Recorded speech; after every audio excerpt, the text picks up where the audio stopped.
Terima kasih Tuhan, karena Engkaulah segala-galanya bagi kami. Pada malam hari ini buatlah kami mengerti dan mengalami secara pribadi. Karena sungguh tanpa Engkau kami tidak dapat berbuat apa-apa. Tolongi kami Tuhan, paksa kami, buat kami mampu menyelesaikan bagian kami. Dalam nama Tuhan Yesus, kami mengucap syukur dan percaya. Amin. Mari saudara, kita buka firman Tuhan di dalam 1 Korintus pasal yang kedua, ayat yang ke-9. Ini adalah ayat yang selalu menggema. Dan inilah yang menjadi dasar kekristenan kita. Kita itu kerap kali tidak menyadari dan tidak ingat kalau segala sesuatu itu adalah karya Tuhan. Dan kekristenan itu sebetulnya didasari atas ayat ini.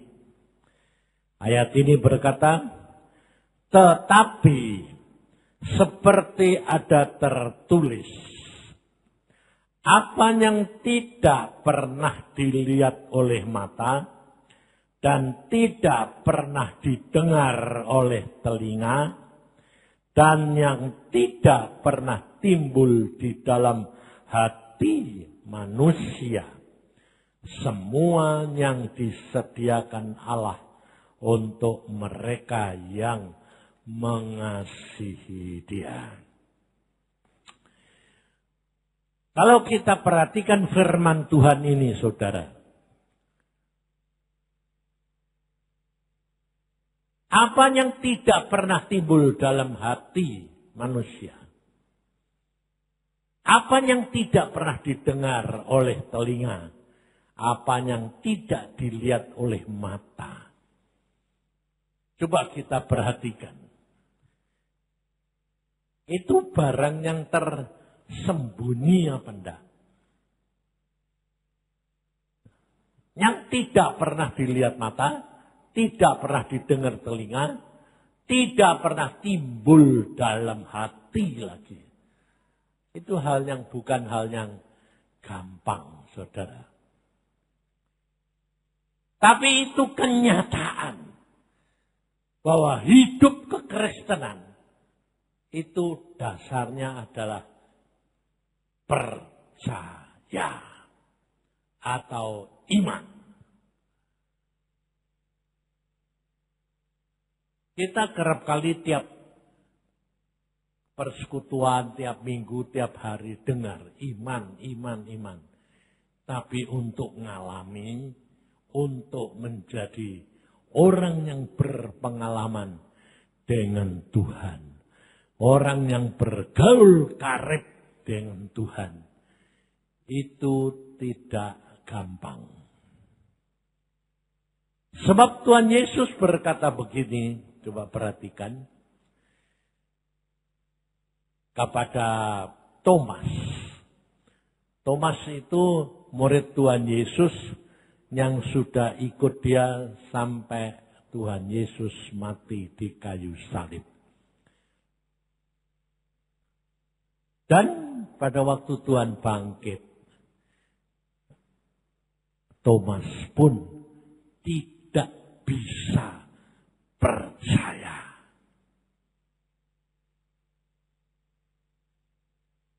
Padahal dia tidur dengan Tuhan, hidup makan dengan Tuhan, dan selama percayanya dia adalah orang yang jalan bersama dengan Tuhan. Tapi menghadapi kenyataan pada waktu Tuhan Yesus mati, kemudian bangkit, tidak percaya. Maka dari itu saudara, seperti yang Tuhan Yesus katakan itulah.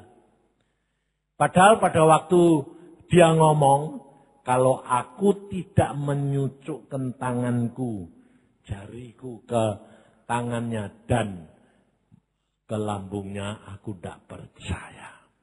Pada waktu Thomas ngomong, Tuhan Yesus ada enggak?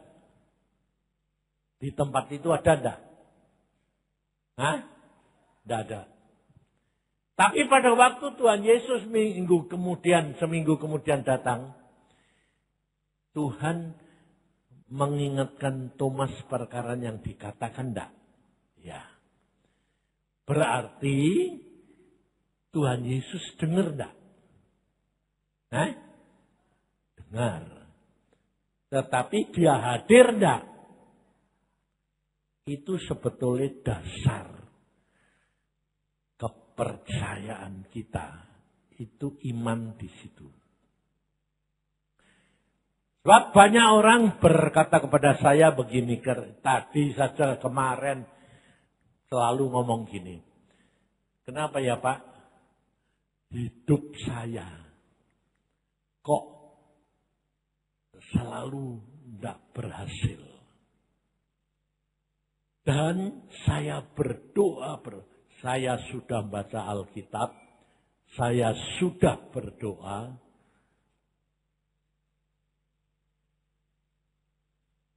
tapi kok hidup saya tidak mengalami perubahan. Loh. Ngerti saudara? Dan dia ngomongnya selalu apa? Saya tidak peka sih Pak.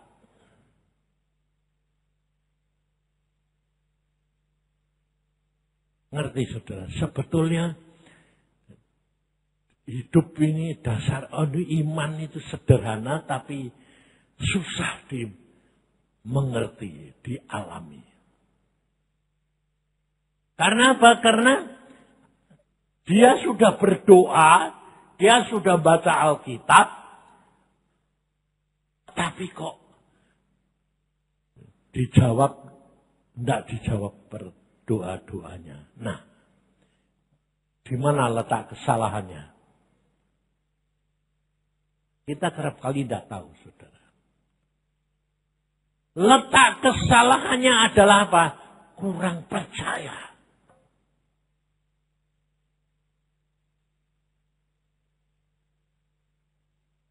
Baca Alkitab sudah, berdoa sudah, tapi hanya masalahnya dia mempunyai pendapat. Kok Tuhan tidak jawab ya? Satu. Kedua, jawab pun aku ya tidak dengar.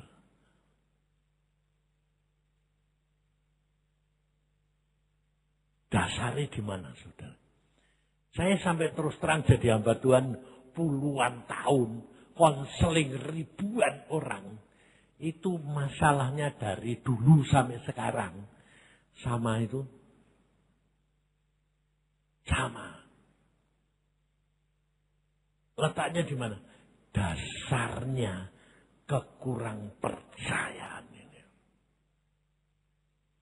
Karena banyak orang percaya kalau sudah melihat.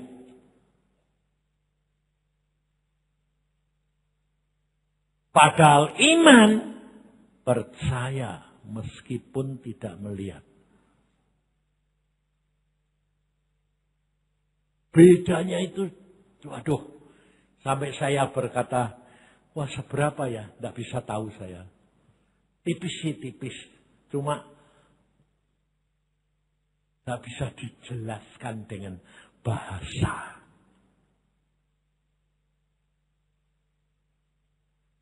Sebab saya sendiri sampai kerap kali tanya sama Tuhan, kok aku bisa begitu, kenapa ya Tuhan? Saya pengalaman dengan Tuhan itu secara nyata,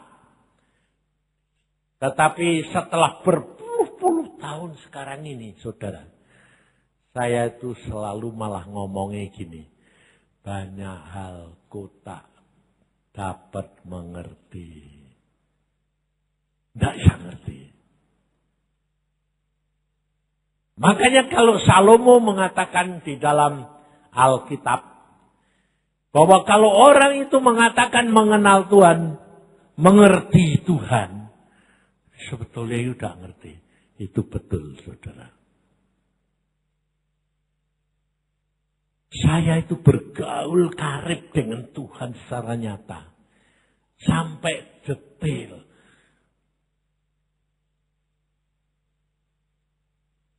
Dia tetap tidak ngerti. Kok bisa begitu itu kenapa? Tidak ngerti juga. Sampai saya ini sekarang terus terang sedang menganalisa. Kuncinya di mana ya Tuhan? Sebab Tuhan selalu mengatakan kepada kita, kalau kamu berbuah lebat, dikatakan di situ ya, itu menyatakan tandanya bahwa kamu murid-muridku. Betul enggak? Jadi Tuhan menghendaki kita berbuah lebat enggak? Nah yang dikatakan lebat itu, saudara. Itu karakter kita itu banyak. Nah, banyak baiknya apa banyak jeleknya? Banyak jelek. Nah, banyak jelek. Itu berarti kamu tahu. Kalau kamu ini jelek. Tapi kenapa kok disayang Tuhan? Saya bisa ngerti toh. Ya itu. Saya itu kerap kali sampai ngomong gini, Tuhan, engkau lihat aku ini orang kayak gini, kok enggak boleh pulang. Loh saya ini mau pulang enggak boleh. Diundur-undur terus. Buat apa? Aku bilang itu. Buat contoh. Orang jelek model kamu, tapi aku sayang. Lah aneh toh.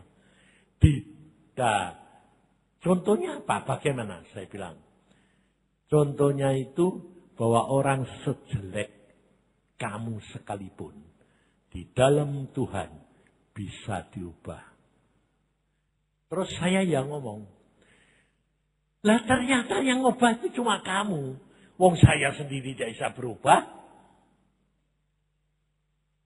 Loh, saya sendiri itu kepengen berubah. Demikian juga saudara. Saudara kepengen berubah enggak? Hah? Bisa enggak?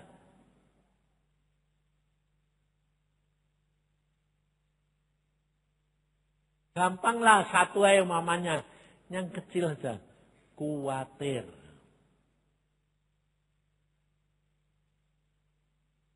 Gampang enggak ngilangi kuatir? Iya coba. Padahal tuannya sudah ngomong. Kue itu kok kuatir tuh kenapa? Wong kue itu mau mengubah nasibmu ya tidak bisa. Lah buat apa mbok pikiri? Ngerti tak? Nah, sekarang bagaimana caranya kita itu mengubah? Itu bagaimana? Ya contohnya salah satu kuatir itu. Itu bagaimana caranya supaya bisa berubah? Sebab saya ngalami sendiri, jangan kamu kira nggak ngalami. Aku tuh sudah ngalami apa saja. Itu hanya bisa berubah karena firman. Jadi segala sesuatu itu benar-benar firman. Makanya saya pertama kali ketemu Tuhan juga, Tuhan mengatakan baca firman. Karena itu segala-galanya. Dan itu memang benar tak akui. Sampai sekarang umur saya itu sudah 78, mau 79, mau 80. Itu benar-benar. Baca firman itu loh. Loh, saudara baca firman itu sebetulnya gampang apa susah? Mengerti susah. Tapi untuk tekun baca firman, susah enggak? Susah enggak? Susah. Sebab apa? Bosan, ngantuk, terus apa lagi? Kadang-kadang ini baca ini yang bayangin, ya toh? Alkitab ini bayangin. Saya baca setiap hari disuruh itu 30. Kira-kira perjanjian baru itu ngulang-ngulang itu berapa hari ngulang lagi dah? Kadang-kadang kamu baca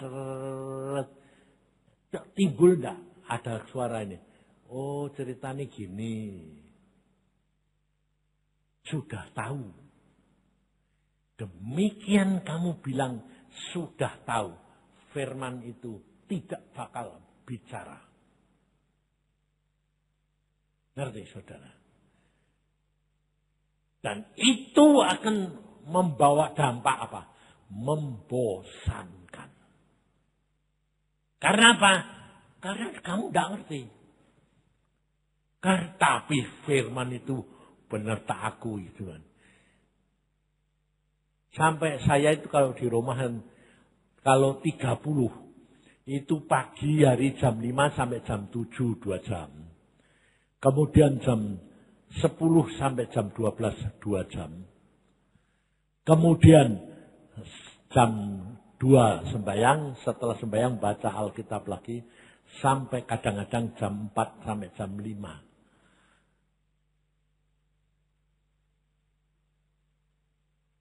Itu baru selesai 30. Sampai saya kadang-kadang gini, kenapa ya? Kok bisa ramenya kayak gini? Loh, kadang-kadang tidak baca Alkitab itu tidak selesai itu kenapa?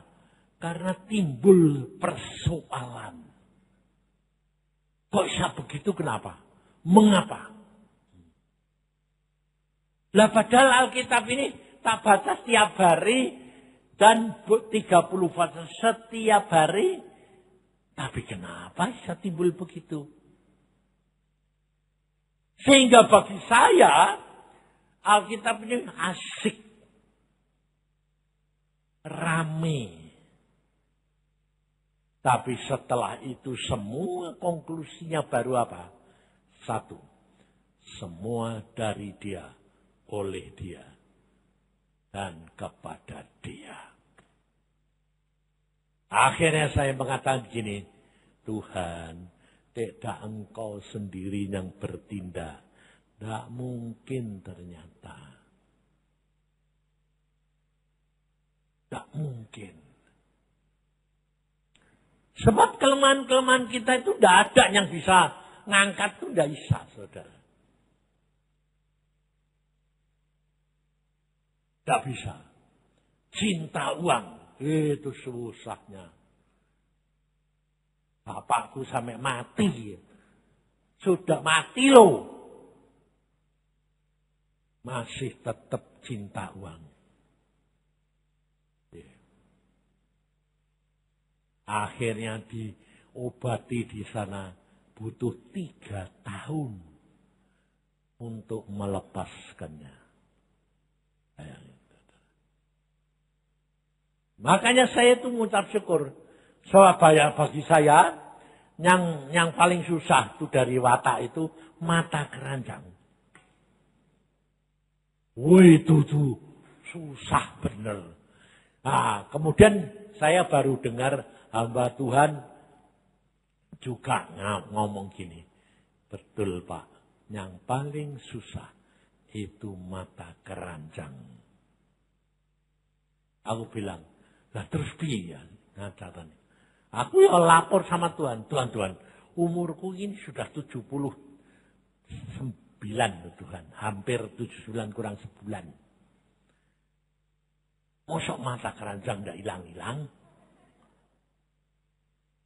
Mosok kakek-kakek itu lalu apa? Masih mata keranjang? Saudara tahu, mau dihilangin tidak bisa.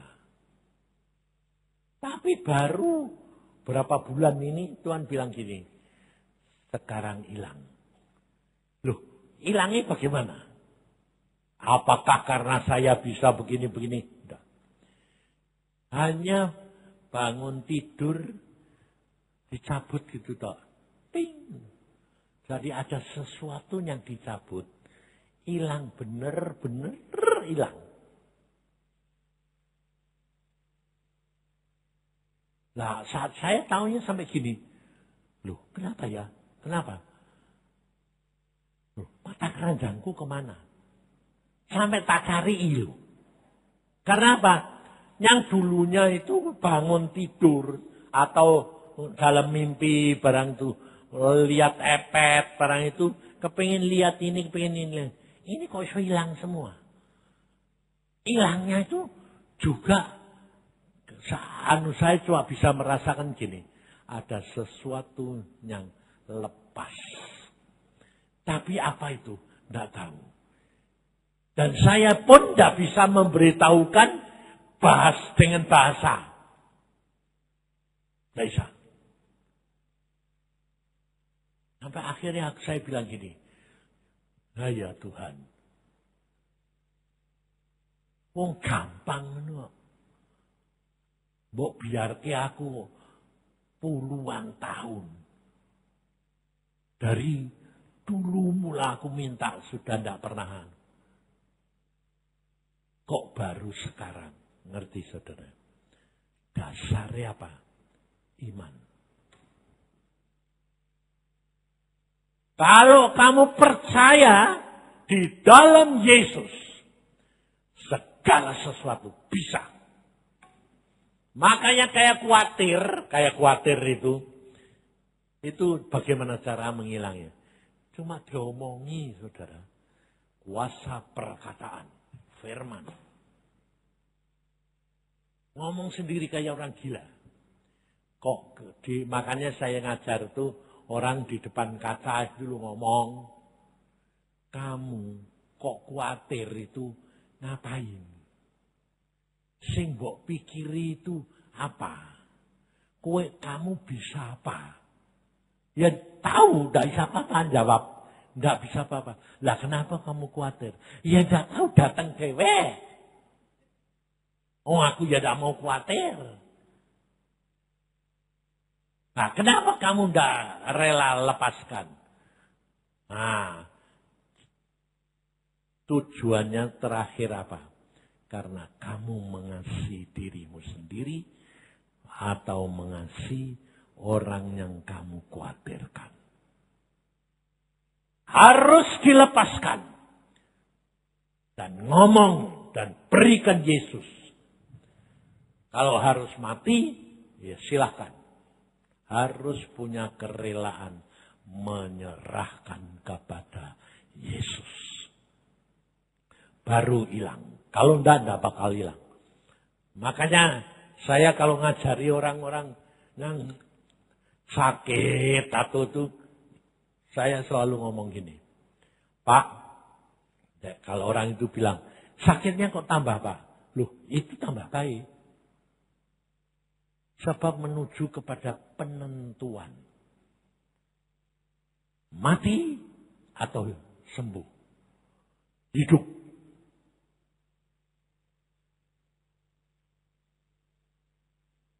Harus. Karena itulah penentuan. Kalau kamu mengasihi nyawa, kamu akan kehilangan nyawa. Tapi kalau kamu tidak mengasihi nyawa, kamu dapat nyawa. Jadi sebetulnya susah-susah gampang, saudara. Maka dari itu firman Tuhan ini mengatakan, hari ini bisakah kamu itu mempunyai iman dan mengucap syukur dalam segala perkara. Dan kalau dikatakan mengucap syukur dalam segala perkara, kalau itu enak, gampang. Tapi kalau itu susah, sakit, susah. Tapi apa yang saya alami kenyataan, saudara. Makanya zaman sekarang ini anak-anak pergi ke luar negeri apa itu. Wah, kalau pulang itu saya jadi mesem-mesem. Karena apa? Kemarin dulu cucu saya si anak Iin Dodok itu yang pergi ke mana? Di pulau apa itu. Yang penduduknya cuma tinggal berapa ratus. Yang dulunya penduduknya ribuan. Karena apa? Mereka saling membunuh dan kalau dibunuh dimakan. Sekarang jumlah orangnya sudah cuma tinggal berapa ratus. Lah, dia disuruh ke sana, dia punya tiket pulang pergi pas-pasan. Dan ternyata sampai di sana tidak ada jalan, tidak ada petunjuk-petunjuk apa-apa. Peta saja tidak ada. Terus akhirnya dia berkata gini, Kong, ngadepi kayak gitu itu bener-bener Kong. Saya baru ngalami. Yang namanya apa? Putus asa. Terus apa? Tuhan, ini aku tak bisa menemukan tempat ini. Nanti dimarahi mama. Tetapi yang kedua, aku tidak bakal pulang ke Indonesia. Karena apa? Sudah habis semuanya. Di samping itu dia nyewa mobil orang dua sama seorang anak perempuan umur 15. Yang ikut terus. Sampai dia bilang, wih batunya jalannya itu batunya gede-gede. Ini banik kempos. Wis maut sungguhan. Maut sungguhan. Tidak ada orang sama sekali. Tapi Tuhan itu caranya bagaimana nolong. Aneh. Ada orang naik motor datang. Satu orang. Dan belum pernah dia ketemu sama orang itu. Dan dari mana datangnya juga tidak tahu. Akhirnya dia dituntun. Sampai akhirnya di bandara sekalipun. Dia panggilan yang terakhir. Tapi masuk, kemudian sebab pesawat pun seminggu cuma sekali. Jadi dia kalau ketinggalan, itu juga seminggu ketinggalan, dan uang tidak punya, terus ngapain? Berarti kan makan kelaparan. Tidak punya kenalan, tidak kenal orang. Bayangin saudara. Sampai kadang-kadang itu, saya ketawanya gini. Ya memang Tuhan itu ya sukai bikin gara-gara kayak gitu. Orang itu dipepet sampai habis. Sampai tidak bisa. Terus saya tanya. Aku ya ngalami Tuhan. Nah, kamu ngalami di tengah laut 2 hari 2 malam. Bayangin. Saya itu cuma waktu jadi dokter di Irian itu. Hanya mau turne ke satu pulau. Bawa perlengkapan semua sudah komplit. Perahunya pun Johnsonnya 2. Jadi kalau satu mati, 1. Di tengah lautan teduh. 2 putus asnya. Jadi perahu itu 1 meter kali 4,5 meter. Kampul-kampul di tengah lautan teduh. Tidak pernah ada kapal lewat. Tidak pernah ada nelayan. Tidak ada. Yang ada cuma ikan. Karena ikan tongkol itu gede-gede. Dan kalau mancing itu pakai sapu tangan. Tangkap pun. Nah. Putus. Lalu dua tukang perahunya gini, dokter, ini dua-dua mesinnya putus. Terus aku bilang gitu, ya kalau kita itu nanti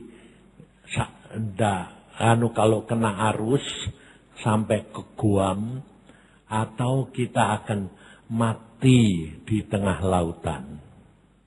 Aku bilang, loh kenapa mati? Kan bawa kelapa. Makanya saya sampai sekarang itu suka kelapa muda itu, masalahnya ada cerita nih. 2 minggu makan kelapa muda. Jadi saya suka sekali sama kelapa muda karena apa? 2 minggu makan kelapa muda. Karena apa? Memang kalau kita turne itu mesti bawa kelapa muda paling sedikit 20-30. Untuk apa? Untuk kalau terapung-apung kita bisa makan kelapa muda. Luar biasa itu. Itu Tuhan. Saya santai saja. Saya cuma ngomong gini, Tuhan, Engkau suruh ngalami kayak gini, ini pasti gue punya maksud. Engkau itu memang seneng ya gara-gara. Lalu mesin 2 kok putus. Gak bawa dayung lagi. Jadi kampul-kampul, aku bilang sudahlah tinggal tidur. Loh bukan itu masalahnya dokter, dia bilang. Kenapa? Ini nanti kita sampai kemana? Ya kamu bisa apa? Gak bisa apa-apa. Sudah, ngapain kamu mikir-mikir? Kita mau sampai kemana, bagaimana nanti? Sudah, ngapain? Tinggal tidur aja toh. Tuhan di surga tahu kalau kita kampul-kampul di atas, di lautan. Orangnya 2 orang Kristen loh. Tukang perahunya gini. Punya iman kayak dokter susah. Terus dia alasannya gini. Tapi istri saya, anak-anak saya. Terus saya bilang, kamu pikir aku enggak punya anak istri? Ya punya, ya sudah. Nah, kenapa saya bisa tenang, kamu enggak? Tenang aja, ngapain? Udah diam, tidur. Udah akhirnya enggak tahu dia tidur pada tidur, enggak tahu. Tapi dia duduk terus kelap-kelop. Saya bilang, biarin. Rasain kamu sendiri. Saya tidur, tetap tidur.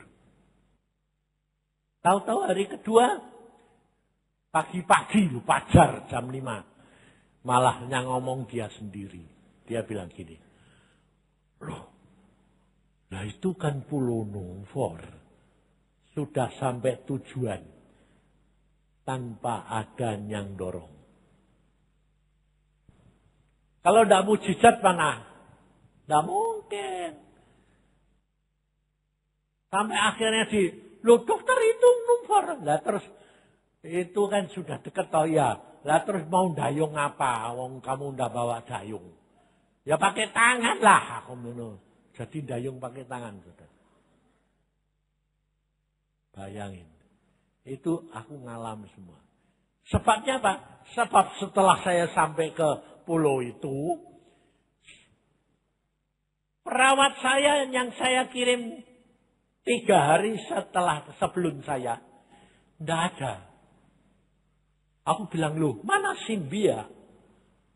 Nggak ada dokter. Wah matang. Simbia hilang. Tahu-tahu seminggu kemudian saya dapat telepon dari Jakarta. Simbia ada di Australia. Di Guam. Dari Guam dikirim ke Jakarta sama kedutaan. Dari Jakarta disuruh pulang ke Biak. Bayangin, saudara. Jadi hidup ini dengan Tuhan. Itu benar-benar yang dikatakan di dalam 1 Korintus 2:9. Tidak pernah dilihat mata, tidak pernah didengar telinga. Itu yang disediakan Tuhan. Bagi orang yang, kuncinya di sini. Bagi orang yang mengasihi dia. Jangan kita itu punya pikiran bahwa yang disediakan itu pasti enak-enak.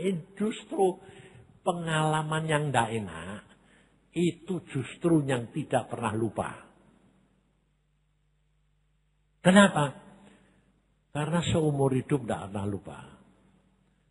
Saya ditabrak otak miring, isi otak tengkorak isini darah. Tidak bakal lupa. Karena apa? Harusnya koma, tidak koma. Harusnya pingsan, tidak pingsan. Harusnya mati, tidak mati. Itu pengalaman yang tidak bisa. Saya baru dengar tadi. Loh, kenapa Wiwit kok pakai kursi roda? Saya bilang, oh jatuh di Swiss. Hah? Di es. Bayangin, tulangnya retak. Lani itu, si yang ikut saya pergi ke Sumba. Mau pulang pelayanan dari Sumba. Mau pergi ke airport. Turun terap 15 cm. Terap terakhir. Guling jatuh. Tulang keringnya dua-dua putus. Hanya turun terap 15 cm. Tidak ada yang dorong. Dia sendiri karena dia dari kamar saya. Dia bilang, "Pak, saya turun dulu mengambil koper." Yes. Tahu tuh ribut. Badan gede salani. Geledek apa? Lani jatuh. Hah. Terus saya lihat, waduh. Kakinya plek-plek. Saya kan setiap dokter gigi tahu. Aduh, mateng aku ini. Tulang keringnya patah dua-dua ini. Saya pegang terus, waduh patah. Ini patah, waduh. Aku bilang, Lan, kamu patah tulang 2 tempat. Sini. Udah, sana saya bilang cari perban. Saya tekuk, saya balikin kembali, saya ikat keras. Terus terbang pulang. Sampai di Bandung saya berkata, cepat masuk ke rumah sakit, langsung dipen. Kalau enggak, cacat seumur hidup kamu. Bayangin. Hanya turun terap 15 cm.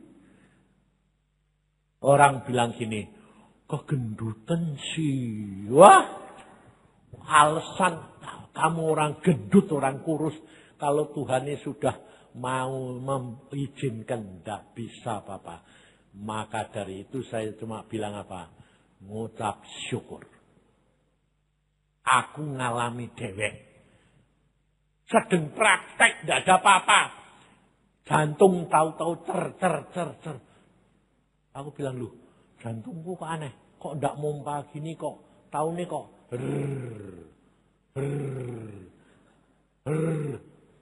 Jantungku kenapa? Terus suster bilang, kenapa dokter kok jadi pucat kayak gitu? Wah, jantungku, saya bilang. Jantungnya tidak mompa. Jadi, darahnya tidak naik ke atas. Cuma gini tok. Wah, langsung saya bilang, tutup praktek. Saya ngambil kunci, ngebut naik mobil. Masih naik mobil. Ngebut sampai di rumah Gatot Subroto. Mas lari masuk kamar sebab saya tahu. Demikian saya berhenti. Benar, sampai di tempat tidur berhenti. Lumpuh total. Tangan satu tidak bisa digerai.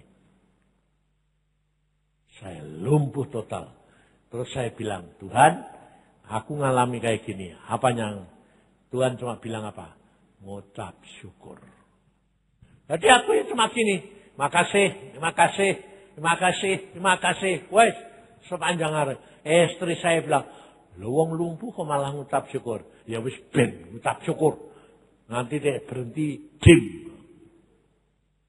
Dia yang ketakutan.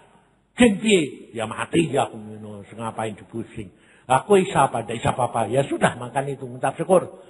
Dia saking khawatir sambil berdoa terlalu konsentrasi. Sejam kemudian tertidurlah. Ngorok dia. Bukan yang garger itu bukan saya, dia. Ya beneran.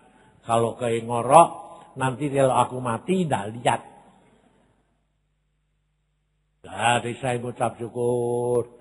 Hanya jam 5 pagi sore sampai jam 2. Dari jam 5 sampai jam 2. Mengucap syukur terus.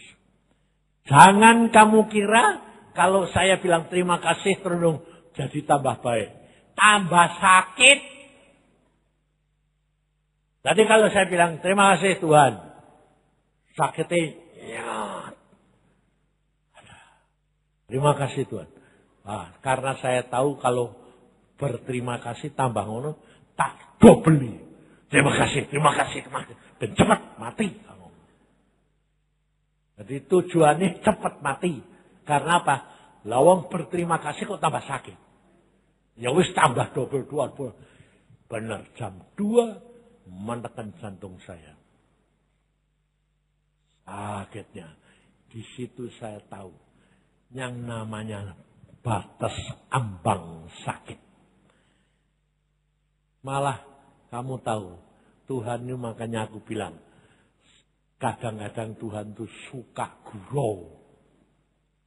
Orang sudah kayak gitu kok bilang, sakit Tuhan, sakit sekali dong. Ucap syukur, ya wis.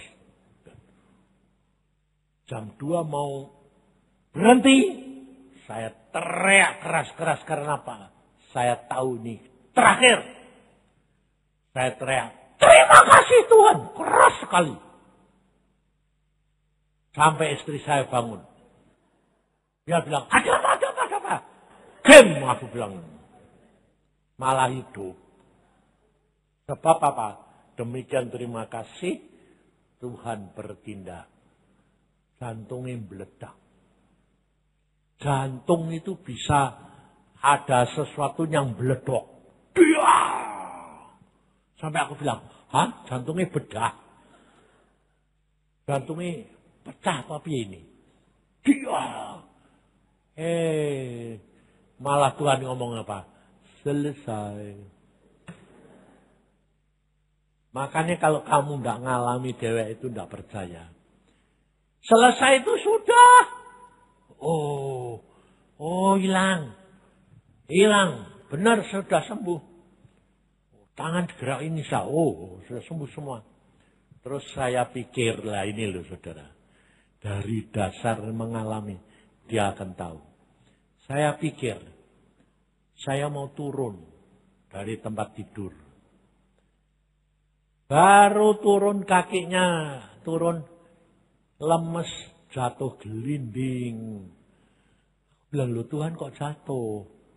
Engkau sudah sembuhkan. Kok jatuh?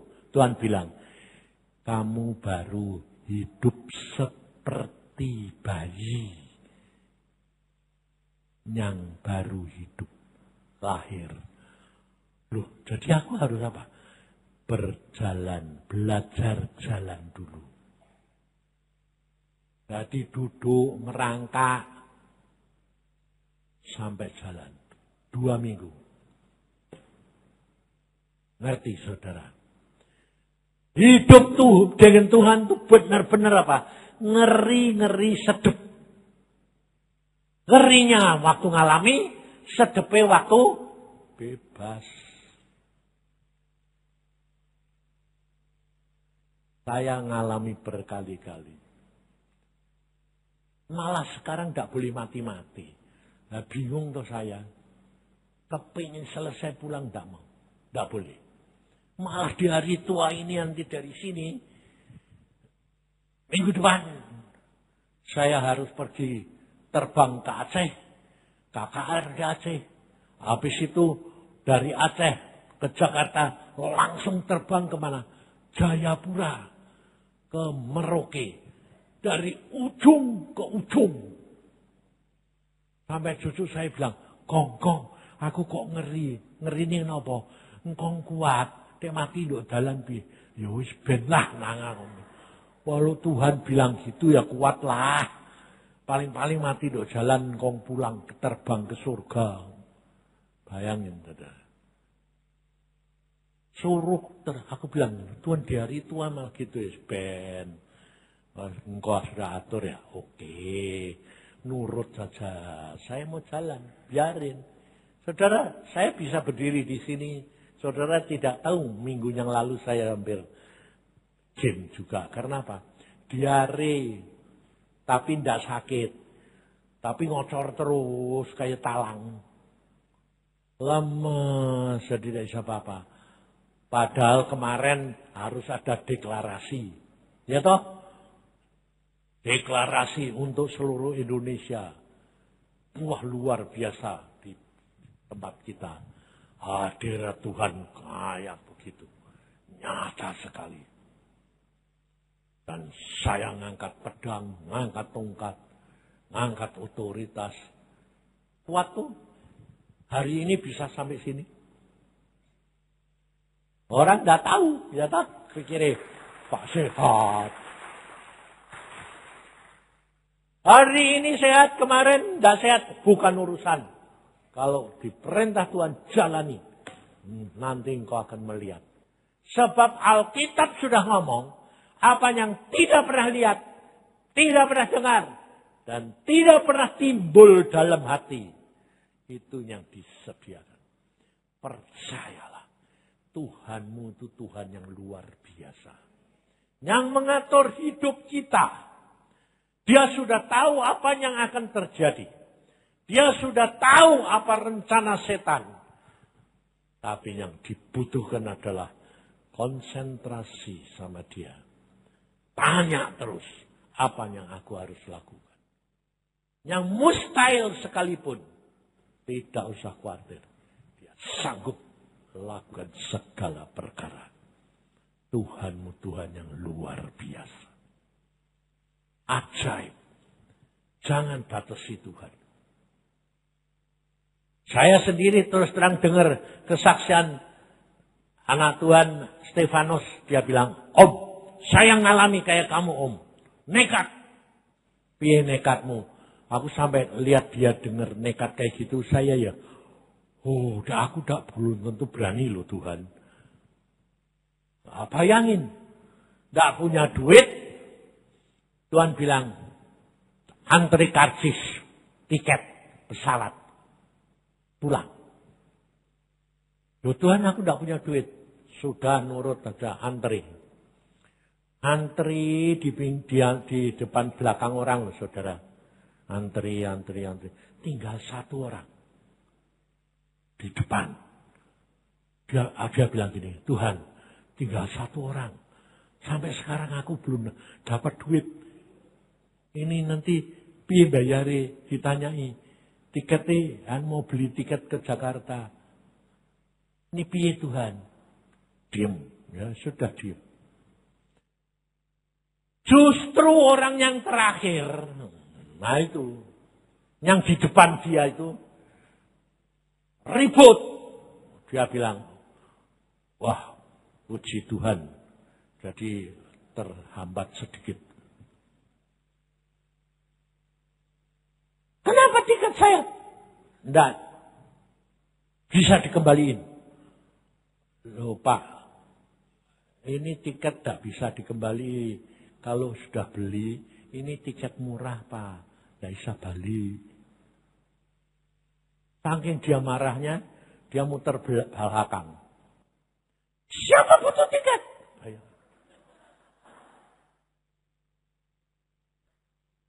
Bayangin.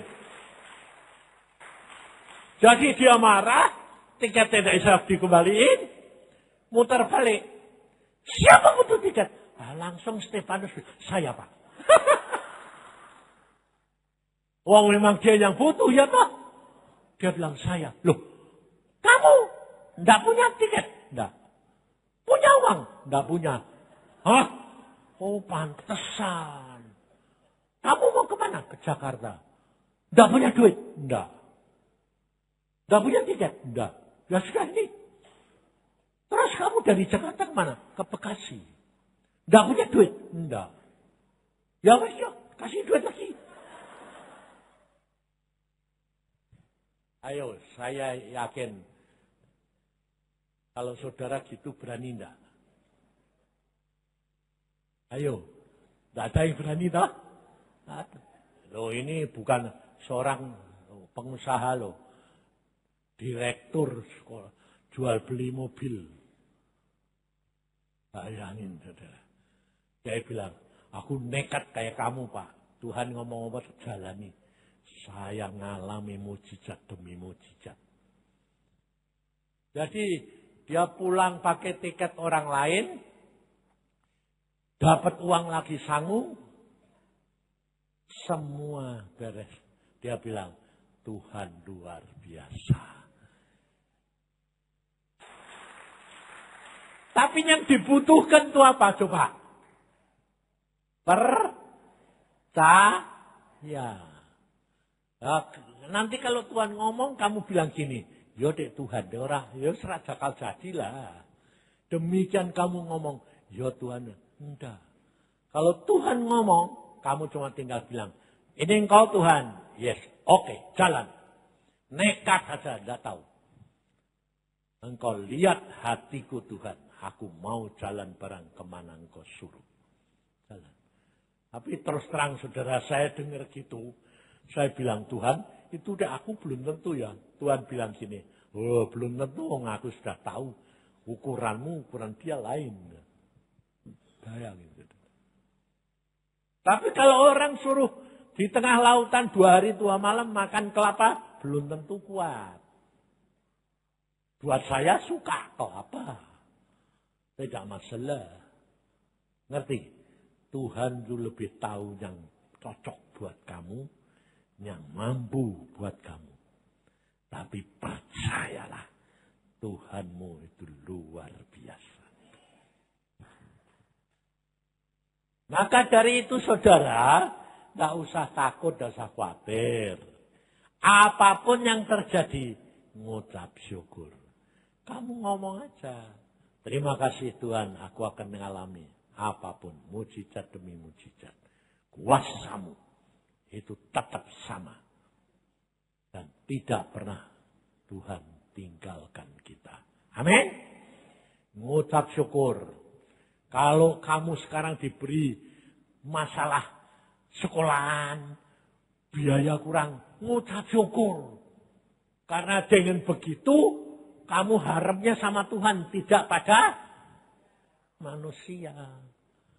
Coba enggak gitu, dan uang dikasih banyak, enggak berharap malah kurang ajar. Malah biasanya sombong, menggampangke, nanti marah-marah, kurang gini, kamu selalu Tuhan ini piye, ini piye, ini piye. Tuhan yang ngatur, peduli amat. Nyatanya semua bisa. Sebab aku ngalami dewek, ngalami sendiri. Tambah kepepet, tambah bagus. Kuatirmu tambah banyak, tambah harapnya tambah banyak. Jangan ngeluh, jangan gerutu, ngucap syukur. Kau akan melihat kemuliaan demi kemuliaan. Coba kau bayangin, sekarang ini di rumah saya, di rumah baca Alkitab, tidak ada apa-apa, ngucap syukur sana nih. Berkat ngalir terus kok. Sampai aku udah bingung, ini dari mana sih Tuhan? Lihatlah dari siapa itu? Kowe tidak usah tahu. Yang penting dia ngirim kamu. Bayangin. Berkat ngalir terus. Ini buat apa? Salurkan. Ya sudah, saya nurut aja. Sampai istri saya bilang gini, loh kamu ini ngapain? Saya cuma hanya jadi penyalur. Habis itu selesai. Datang tanya Tuhan. Enggak, ya sudah lewat saja. Sebab Tuhan itu tidak bisa dimasuk akal karena firman-Nya itu luar biasa. Yang tidak pernah timbul dan tidak pernah kamu pikir-pikir, itu yang disediakan. Tuhan luar biasa. Kita tuh cuma hanya ngomong.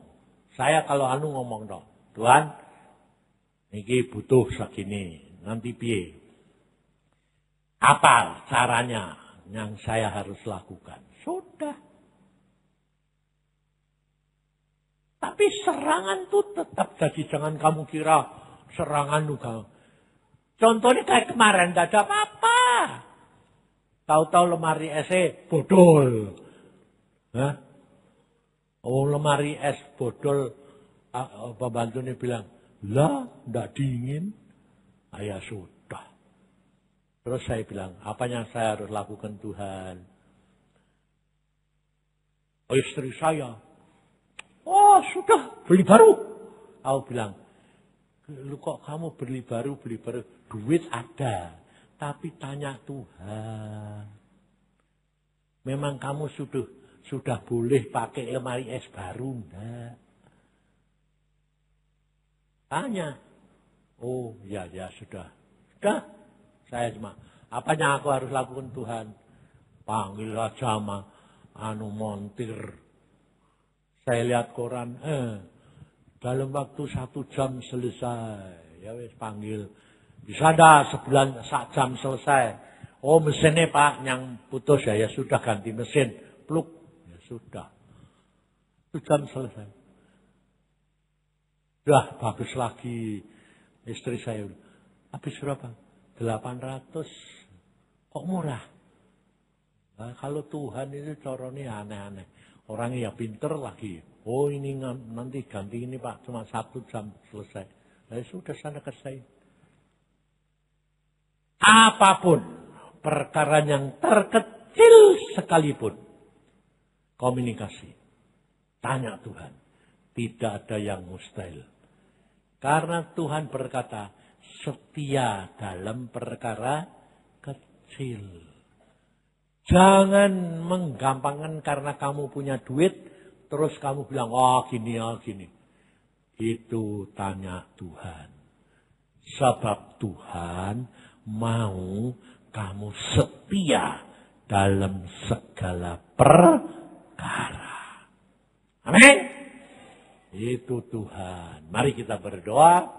Minta sama Tuhan roh percaya. Supaya bisa punya percaya seperti yang Tuhan mau.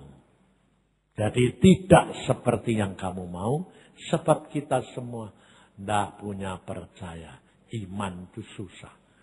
Tapi kalau Tuhan beri, kamu bisa melakukan segala perkara.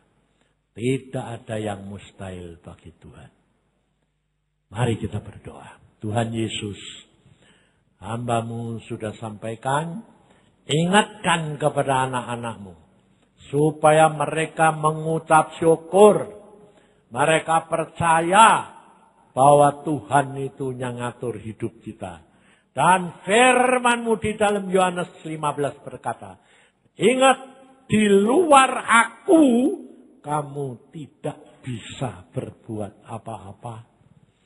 Terima kasih Tuhan, karena kami bergantung kepadamu.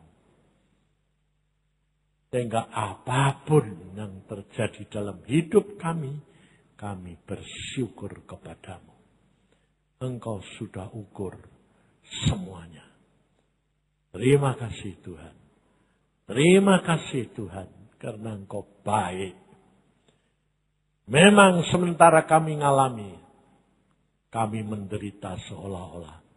Tapi kami tahu Engkau ambil bagian dalam penderitaan kami. Dalam nama Tuhan Yesus, hamba mohon anugerah daripadamu. Karuniakan kepada anak-anak-Mu di tempat ini. Hati yang penuh percaya. Mengucap syukur. Karena Engkaulah segala-galanya bagi kami. Haleluya. Amin.